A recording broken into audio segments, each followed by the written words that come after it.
Hey, welcome back. We're talking about culture. We've been going over the Focus Foundation. This is how we behave as leaders, how we behave as volunteers, and how we behave as a team.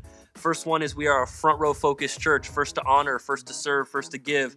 The second is that we are active in evangelism, not waiting for people to come to us, but instead we go to them. The third is that we are bold in generosity. We cannot outgive God, but we will definitely try to do so. The fourth one is that we are excellent in execution. And the fifth one is that we are clear in communication. You could go back and you can watch segments on all of those foundational behaviors. You can also watch the Table of Culture video at the onside of all this. So the next one is that we are serious about stories. We are serious about stories. Man, there is nothing more telling of the gospel than someone's testimony. Stories are what move us. Everybody has one, and we are just here to help people share their story.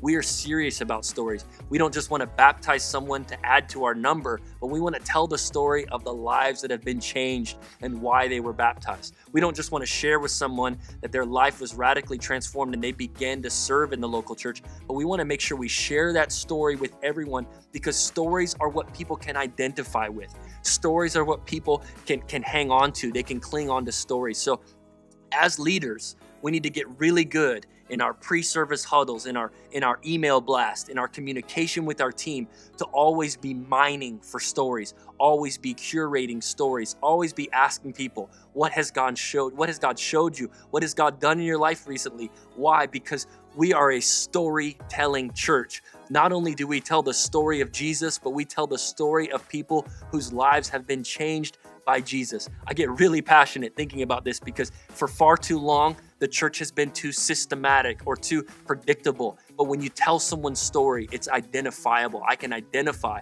with that person who struggled. I can identify with that person whose marriage was on the brink of divorce. I can identify with that person who was done with church, who had given up on God, and now they're coming to Christ, and they've come to church and they're starting to serve. We need to be better at telling stories, because stories are what move us. Movies and films are what move us. And so we need to get better at curating stories, at telling stories, at motivating with stories, not just asking people to serve because it's the right thing to do, not just telling people to serve because it's what God says, but instead telling the story of someone who went without serving for many years and who now has the heart to serve. Now, I tell stories all the time. It's almost what I do for a living when it comes to preaching. I tell the story of Jesus and I make it relatable to today and age. I make it relevant. You need to do the same thing. Try to connect a story that happened to you with the story that happened in the Bible. We are serious about stories, and it's one of the things that I want to be known for here at the church, is I want to be known for being serious about our stories.